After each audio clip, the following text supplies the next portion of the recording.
നമ്മുടെ ഇതിൽ ഇപ്പോൾ JD വാൻസ് ആണ് ഇന്നിപ്പോൾ അമേരിക്കയുടെ വൈസ് പ്രസിഡന്റ് എത്തിയിരിക്കുന്നു. നെതന്യാഹു ഉൾപ്പെടെയുള്ള നേതാക്കളുമായി അദ്ദേഹം ചർച്ച നടത്തിയിട്ടുണ്ട്.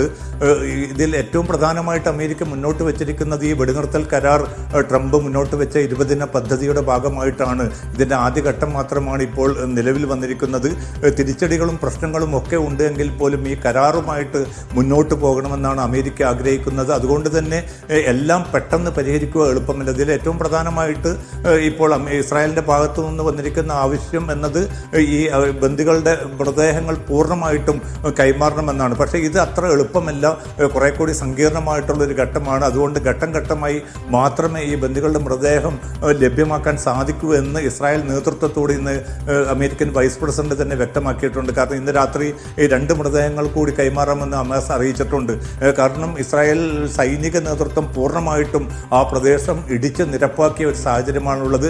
അവിടെ നിന്ന് നേരത്തെ പിന്നെ മാറ്റി നിർത്തിയിരിക്കുന്ന ആ മൃതദേഹങ്ങൾ കണ്ടെത്തുക എന്നത് വലിയ ദുഷ്കരമായിട്ടുള്ള ജോലിയാണ്. എങ്കിൽ പോലും തങ്ങളുടെ ദൗത്യം അല്ലെങ്കിൽ തങ്ങൾ ഉറപ്പ് നൽകിയിരിക്കുന്ന കരാർ പാലിക്കാൻ ഹമാസിൻ്റെ ഭാഗത്തുനിന്ന് വളരെ ശക്തമായിട്ടുള്ള നീക്കങ്ങൾ നടക്കുന്നു. ഇനി 13 മൃതദേഹങ്ങൾ കൂടിയാണ് കൈമാറേണ്ടത്.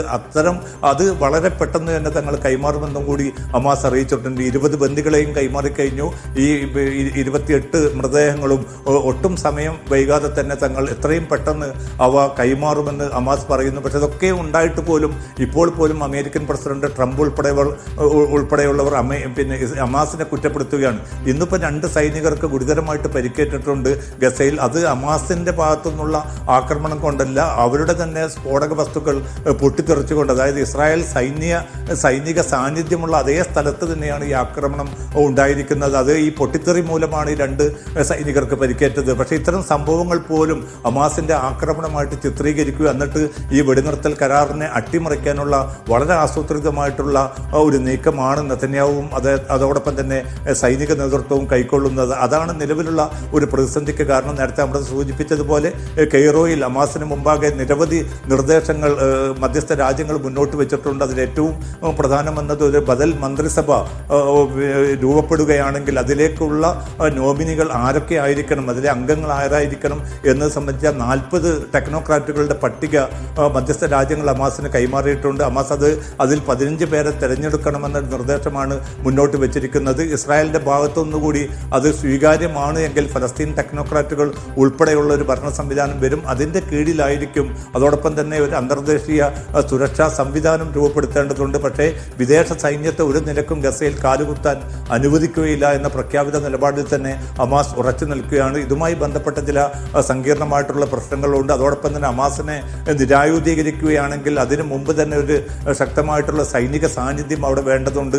അതുമായി ബന്ധപ്പെട്ട നിരവധി പ്രയാസങ്ങൾ, പ്രായോഗികമായിട്ടുള്ള സങ്കീർണതകളാണ് ഇപ്പോൾ അമേരിക്കയും മധ്യസ്ഥ രാജ്യങ്ങളും നേരിടുന്നത്. പക്ഷേ ഇതിനൊക്കെയുള്ള പാപഭാരം എന്നത് ഹമാസിലേക്ക് മാത്രം ഈ പ്രശ്നത്തെ കൊണ്ടുവരിക എന്ന ഒരു ട്രംപിൻ്റെയും അതോടൊപ്പം തന്നെ അമേരിക്കൻ നേതൃത്വത്തിൻ്റെയും ശ്രമങ്ങളാണ് വലിയ തോതിലുള്ള ഒരു തിരിച്ചടി, മധ്യസ്ഥ നീക്കങ്ങൾക്ക് പോലും ഒരു തിരിച്ചടിയായി. മധ്യസ്ഥ നീക്കങ്ങൾ ഏത് രീതിയിൽ അത് ഫലപ്രദമാകുമെന്നുള്ള കാര്യം കണ്ടു തന്നെ അറിയണം. മറ്റൊരു കാര്യം റഫേലെ വിഷയം തന്നെയാണ്. നേരത്തെ നാസർ സൂചിപ്പിക്കുകയുണ്ടായി. നമുക്കറിയാം, ഈ വെടിനിർത്തൽ തീരുമാനത്തിന് പിന്നെ ലക്ഷങ്ങളാണ് ഗസയിലേക്ക് തിരികെ എത്തിയത്. പിറന്ന നാട്ടിലേക്ക് വളരെ സന്തോഷത്തോടുകൂടി മടങ്ങിയെത്തിയ ആളുകളാണ്. അവർക്ക് അവശ്യ സാധനങ്ങൾ വിതരണം ചെയ്യേണ്ടതുണ്ട്, അവർക്ക് നൽകേണ്ടതുണ്ട്. ആദ്യഘട്ടത്തിൽ അതുമായി ബന്ധപ്പെട്ട തീരുമാനത്തിലേക്കൊക്കെ എത്തിയിരുന്നെങ്കിലും നമുക്കറിയാം അത് ഫലപ്രദമായിട്ടില്ല എന്നുള്ള കാര്യം. നിലവിൽ എന്താണ് അവിടുത്തെ ഒരു സാഹചര്യം നാസർ? ഇസ്രായേലിന്മേൽ സമ്മർദ്ദം ശക്തമാകുന്നുണ്ട്, പക്ഷേ എന്തെങ്കിലും കുലുക്കം ഇസ്രായേലിനുണ്ടോ?